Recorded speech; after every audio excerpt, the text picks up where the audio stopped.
भाई साहब गांव वाले रिपोर्टर के नमस्कार बा प्रणाम बा। चुनाव के सीजन चलता आ जनता नेता न्योता दोनों से परेशान बा। काहे कि बहुत न्योता बा आ नेताजी लोग घर घर पहुँचता लोग। हमारे साथ पनियरा विधानसभा के प्रत्याशी हैं भारतीय अपना समाज पार्टी के, दावा कर रहे हैं कि हम विकास करब। चली बतिया लिहल जा।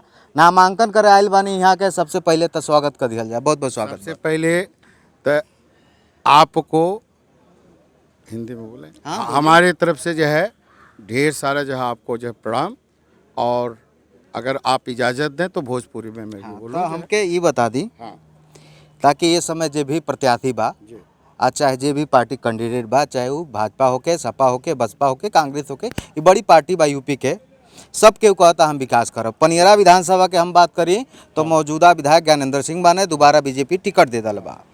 तो आप अपने आप के कहाँ देखत तनी ताकि बड़ी पार्टी बा? देखिए हमार जो कहल है वो सबसे महत्वपूर्ण कहल ये है कि जितनी अब तक का पार्टी बाड़ी कुल वो सारी पार्टी में जो है कौनो जातिगत जो है राजनीति करता, कौनो धर्मगत राजनीति करता, कौनो क्षेत्रीगत जो है राजनीति करता, ओकरे साथ साथ व्यक्तिवादी राजनीति होता, परिवारवादी राजनीति होता। हम ज्ञानेंद्र सिंह के जो है विरोध नहीं कर चाहतनी, लेकिन इतना जरूर कहल चाहतनी कि ये बताई 5 बार से जो है जे विधायक रहल वो अपने गांव में कैल, अपने जो क्षेत्र में का कैले, ये तो रिपोर्ट कार्ड उनके जो है देवहिक पड़ी जो है। हमार खुद एक इंस्टीट्यूट चलला, उनसे हम निवेदन कैली 5 बार से जो लगभग 2012 के हमार मान्यता प्राप्त महाविद्यालय है, उनसे हम निवेदन कैली, उनके लड़का से चिरौरी कैली कि बाबू है सार्वजनिक राही है, हाथ जोड़ के निवेदन बाकी ओके बनवा दीजिए। ए नाते ये क्षेत्र के जो लेके आवे न जो है, लेकिन तब से ले करके 2 बार वो जो है विधायक रहल हैं, फिर भगवान पता नहीं क्या करी हैं जो है, लेकिन एक बार भी जो है वो चिवना कसला। हमके लगल कि हमारा अगर बात ही नहीं मानल जा सकला तो हमारे जैसन जो है पता नहीं कितना लोगन के जो है बात ही नहीं मानल जा सकला। माननीय अध्यक्ष जी कर्नल जो है राजन सिंह सूर्यवंशी जी हमरे हाथे सर पे हाथ रख ली और कह लें कि कोई बात नहीं है, आप चलिए, हम आगे हैं। आप में कोई योग्यता की कमी नहीं है, वो सारी योग्यता आप में है जो एक नेता में होनी चाहिए। आप चलिए, हम प्लेवे में एडमिशन करा ले बाणी। आई प्लेवे का हेडमास्टर बाणी, टीचर बानी। हाँ नहीं, हेडमास्टर बाणी जो। हाँ अच्छा, तो ये प्लेवे में जो है हेडमास्टर हैं, जबरदस्ती हमारा एडमिशन करा दे। अब देखी जब लड़का के जब हाई हमार सवाल सुनली, कहल जाला जौन लड़का के जबरदस्ती पढ़ावल जाला वो बड़ा बदमाश होला। यस, आ जौन बदमाश होला वह आगहू बढ़ला जो है। हम खुद जो है प्रिंसिपल रहल बानी डिग्री कॉलेज के, तो हमके पता बा, हम शिक्षक हैं तो हमके पता बा कि प्लेवे में का होला, हायर एजुकेशन में का होला। प्लेवे के लड़का अगर गलती करला तो के प्यार से डांट के समझा करके शून्य बनावल सिखावल जाला, फिर धीरे धीरे ककहरा सिखावल जाला, आ क से अज्ञा तक सिखावल जाला। जौन प्लेवे में सिखावल गईल वह जिंदगी भर पीएचडी तक वह अक्षर ज्ञान जो है काम आवला। अच्छा, आप राष्ट्रीय अध्यक्ष हैं पार्टी के। एगो सवाल हम आपसे ले लेते हैं। भाई साहब बतौनी है कि हमनी के जातिगत राजनीति नहीं करला पार्टी, धर्म के राजनीति नहीं करला, सम्मान के राजनीति कैला, लेकिन आज के दौर में मौजूदा विधानसभा चुनाव के बात करी तो जातिगत राजनीति करे वाला तमाम नेता जेकर अवकाश साइकिल से चले वाला नहीं रहे, आज हेलीकॉप्टर से उड़ा था। कहीं जाति कारण लोग तो शुरू में कहेला, लेकिन कहीं ना कहीं बाद में जाति वाला खेल घुसाड़ देला। सबसे पहले तो आपके सम्मानित चैनल के माध्यम से हम पूरे पूर्वांचल के जनता लोगों पक्ष के, देवतुल जनता लोगों पक्ष के प्रणाम करते हैं, और खासकर पनियरा विधानसभा के देवतुल जनता के हम प्रणाम करता हैं और धन्यवाद ज्ञापित करता हैं आप लोगों पक्ष के चैनल के कि आप लोगों पक्ष हमहन जैसन छोटहन पार्टी के भी महत्व देता हैं। देखिए का बा कि देश जब गुलाम रहल तो जब आपके देश के आज़ादी दियावे के दिन देश के दीवाने लोग लड़त रहल हैं, तो एक दीवाने के 20 तो सिपाही खड़ा होकर फांसी दे देता है और 20,000 लोग तमाशा देखत रहना जी। अगर वो चाहते हैं तो उनके नेता के फांसी नहीं हो, जो देश के आज़ादी चाहता है। तो देश तमाशाई है, लेकिन बावजूद ओकरे में देश आज़ाद भइल हैं। ठीक वही तरह से जैसे जाति और धर्म पे बांट के राजनीति कही जाता, यो समाप्त हुई। और भारतीय अपना समाज पार्टी ही समाप्त करिए। और आप सब लोगों पर भी साथ दें, जनता भी साथ दी। जनता भी जातिवाद से अब बहुत परेशान हो चुकल है। तो ये बता दी हमके उत्तर प्रदेश में कुल कितना विधानसभा सीट पे आपके प्रत्याशी लड़ते हैं चुनाव? जी, बहुत बढ़िया सवाल आप कैली हैं। 32 विधानसभा में लगभग भारतीय अपना समाज पार्टी चुनाव लड़तिया, जौने के चुनाव निशान पानी के जहाज है। देखिए निशान पे भी एक चीज़ बात याद आ गई कि हिंदू धर्म में मानल जाला कि मरणों उपरांत लोग यही पानी के जहाज से भवसागर पार करें।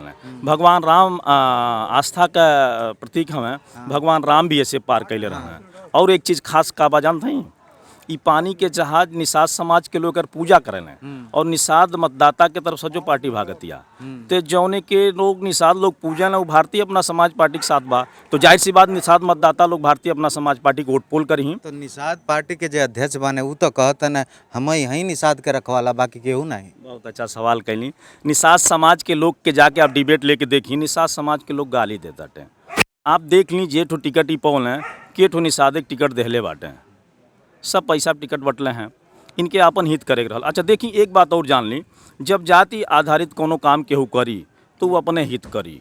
आज से न अनादि से ये चीज़ के प्रमाण बा, तो एह लिए जी जाति आधारित करी। और हमहन का पार्टी भारतीय अपना समाज पार्टी जौन बा, और गांव गरीब किसान के पार्टी, ये हमार केहू भी पदाधिकारी अथवा प्रत्याशी मिडिल क्लास के लोग बाटे, हाई क्लास के लोग के पार्टी में शामिल नहीं कइल जाला। पहला नियम बनावल गइल बा। शुरू में तो सबके मिडिल रहेला, बाद में हाई हो जाला। नहीं वो तो आप पत्रकार हैं, सवाल तरह तरह पूछ सकीला, लेकिन सांच के आँच नहीं। अच्छा, सांच के आँच नहीं, सच्चाई छुपे ले नहीं। और कहले बा कुछ तो पद चिन्ह पे चलन है, कुछ पद चिन्ह बनावल हैं, जे पद चिन्ह बनावल ते ही पूजल जाला। समझली ना? तो जुनून से इतिहास बदले जाते हैं और भारतीय अपना समाज पार्टी उसी जुनून से चल रही है। जो युवा आज बेरोजगारी का आलम आप देख सकते हैं, महंगाई का आलम आप देख सकते हैं, भ्रष्टाचार का भी आलम आप देख सकते हैं। तो 10 मार्च के का हुई? देखिए जनता जौन चाही तौन हुई। हमहन का लड़ाई सम्मान और पहचान के बाद, न कि जीत और हार के बाद। जीत हार के लड़ाई वो लोग लड़ाला जेके अपन पेट भरे के रहला। स्वाभिमानी व्यक्ति जीत हार के लिए नहीं, सम्मान और पहचान के लिए जियाला। भारतीय अपना समाज पार्टी के मूल में नाम में देखी का लिखल बा, आपन आपन घर आपन लइका, तो आपन समाज पार्टी। हम अपनत तो करे आइल बाटी, आपके बने आइल बाटी, आपके आपन बनावे आइल बाटी। जीत हार तो अपनी जगह होला। और देखिए लड़े वाला हर व्यक्ति जीत, कहावत है अखाड़ा लतमरुआ पहलवान होला। जब मैदान में आ गई बाटी आ लइका 20 साल बाद जवान होला न, अगर आज हम हारू जाब तो हमार हार ना बा, काहे से हमार पहचान के संख्या बढ़ता, हम अगले दान जीत जाब। हमके जनता के हित देखे के बाद, जनता का देखिए संविदा कर्मचारी के लेके निरंतर आंदोलन हम पूर्वांचल में चलौले रहली। और आप बड़ा दुर्भाग्य है देश के बाद आप जान लेवें कि यह देश की आज़ादी दिगावे करते दीवाना लोग जौन बाटे, उनके शहीद के संवैधानिक दर्जा नहीं मिलल बा। आप RTI के तहत पूछ लें, संवैधानिक दर्जा नहीं मिला है। अटेम्प्ट टू एक्सीडेंट का रोल दिया गया। इस देश के कितना बड़ा दुर्भाग्य बा, देश की जनता से कितनी सच्चाई छुपावल जाती है। आज शहीद लोग पच के हम सम्मान नहीं देव दे करे वजह से स्वतंत्र भारत का हम नागरिक हैं, देखिए रोम रोम खड़ा हो जाता। तैयार बानी? अरे तैयार का, हम शहीद के लिए ही सब जो काम करता थी, शहीद के संवैधानिक शहीद का दर्जा मिले। एक आप अखबार के जरिए, न्यूज के जरिए आप देख सकीला, सुनी आप देख सकीला कि शहीद के संवैधानिक शहीद का दर्जा जब तक नहीं मिली, दिल्ली जौन है हमन जाके वहाँ तक आंदोलन कैली, वहाँ ना रक्त से पत्र लिख के भी हमन माननीय प्रधानमंत्री जी के देहली। बावजूद ओकरे भी कार्रवाई नहीं होता तो हमन आइल बाटी जनता के बीच में। और जरूर जनता हमन पे विश्वास जताई, और जनता विश्वास जताई तो हम आपके विश्वास देता टी, आपके माध्यम से विश्वास देता टी कि जनता कभी निराश ना हुई। देखिए उम्मीद के दिया कब बुते नहीं चाहिए। 100 दिया होक है बुत जा, लेकिन अगर उम्मीद के दिया जरूरत रही तो उसे फिर 100 दिया आप जरा लें। तो भारतीय अपना समाज पार्टी का उम्मीद के दिया है। चुनाव चला था, एगो आपके प्रत्याशी जी से चुनावी सवाल कह देते हैं। ये बताएं, तमाम नेताजी लोग गांव गांव घूमत लो, सबके हाल चाल पूछत लो, ऐसा हाल चाल पूछत लो कि बुझाता कितना पुरान रिश्ता बा। आ ओकरे बाद विधायक बन जा लो तो भुला जला लो, गाड़ी में के शीशा उठा के ऊपर से हा के निकल जला लो। तो का आपो के मौका मिली तो आपो वही तरह करब? ये हम कहल चाहते हैं कि हमार जो चुनाव ऐसा नहीं बा कि 10 मार्च के ख़त्म हो जाता।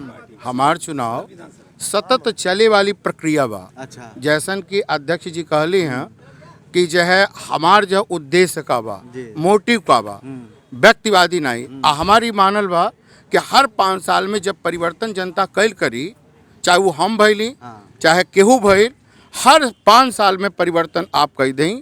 देखी जो है नेता लोग जो अपने आप जो ठीक हो जाएंगे आ केहू जे जब शीशा जो उठा के जो चलत रहल है उ जानी कि फिर 5 साल के बाद यही जनता के दरबार में हमके खड़ा होके पड़ी, ये ना तो उ शीशा नहीं उठाई।